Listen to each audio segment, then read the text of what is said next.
En pleno Parque Natural de la Tinensa de Benifassà, en la provincia de Castellón, se encuentra el Hotel Rural La Tinensa, un establecimiento con encanto, tanto por sus instalaciones como por la diversidad de actividades que puedes realizar en la zona.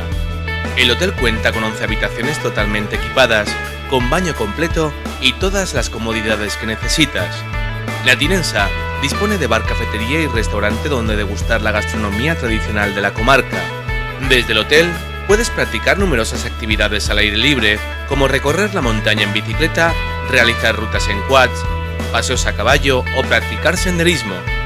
En la zona existen una infinidad de rutas senderistas aptas para todos los niveles, desde principiantes hasta expertos. El Hotel La Tinensa se encuentra en un marco incomparable para disfrutar de la naturaleza.